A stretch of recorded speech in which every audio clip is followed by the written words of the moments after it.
What up, folks? I'm back once again doing another video game review, and this time I'm reviewing Wario Land, Super Mario Land 3, which was released for the Nintendo Game Boy. And by the title of the first half of for the titles of this particular game, you're playing as Wario, not Mario, as you can most likely tell from the title. And the plot of the game is simply that Wario is making plans on building a castle that's more bigger and more impressive than Mario's castle after he being kicked out of Mario's castles from Super Mario Land 2. So he goes and visits this one island called Kitchen Island and stuff. And while exploring that particular location, he finds out about this treasure that belongs to this group of pirates called the Brown Sugar Pirates, who is led by this woman named Captain Syrup. And I'll be honest with you, with the name of Brown Sugar Pirates and Captain Syrup, even Kitchen Island, that comes from that honestly belongs to a Saturday morning cartoon, something like something you see in the old Gummy Bears cartoon from the '90s. I'm not gonna lie, those names belong in the Saturday morning cartoon, not like a Nintendo. Now from a Game Boy game, you know what I'm saying? That is my own honest opinion. I find it somewhat funny that way. You know what I'm saying? That they would pick those names for Super Mario Land 3.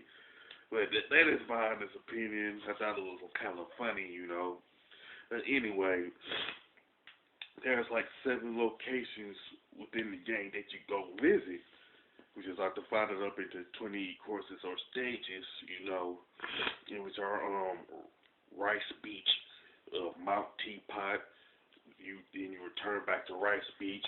Then there's Sherbet Land, SS Teapot, Parsley Island, and Syrup Castle.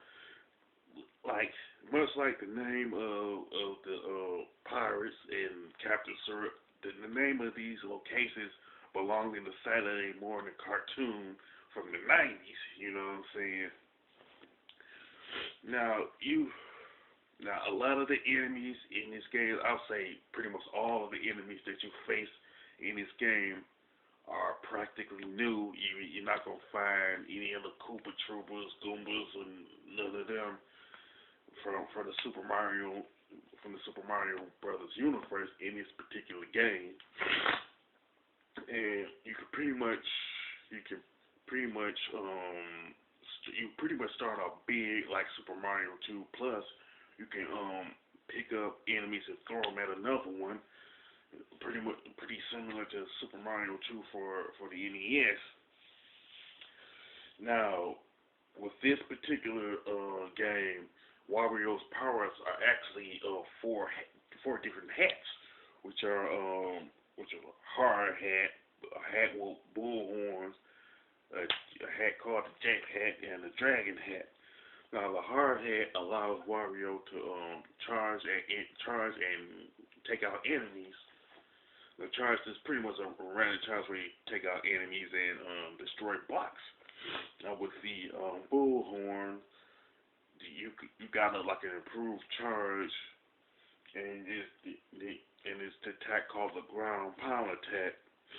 The Jet Hat allows Wario to fly, and the Dragon Hats pretty much spit out fire at enemies, you know.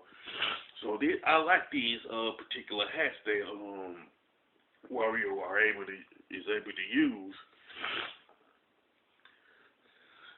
Now, even though Super Mario Land 3 is a sequel, but the soundtrack and the gameplay are different from the previous 2 Super Mario Land games, and that's a good thing. You know what I'm saying? That they want to like start off with the main with Wario, you know. Now with the graphics and gameplay.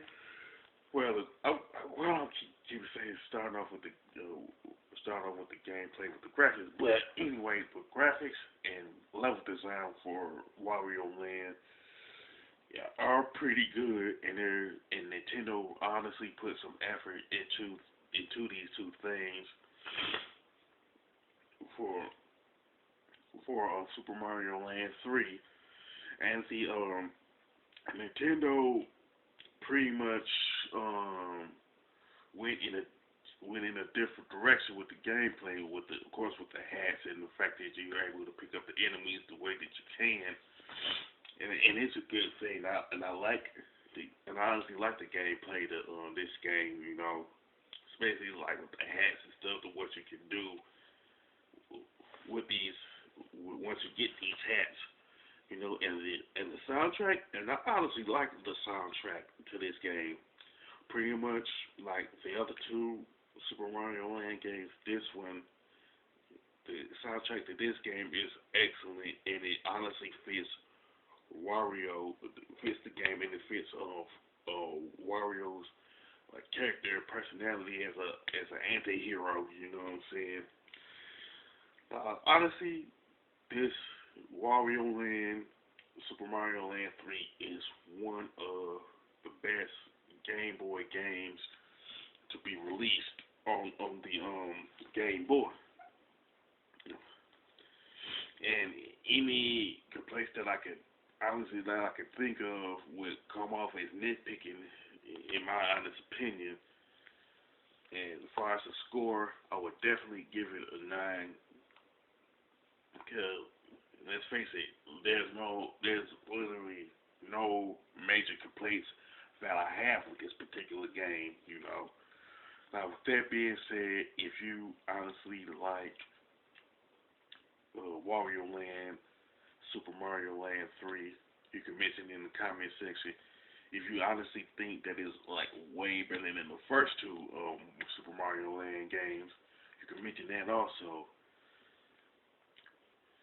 If you like the review of this game, don't hesitate to click the thumbs up button, and don't forget to subscribe. This is your boy Big Metroid Fan 12 signing off.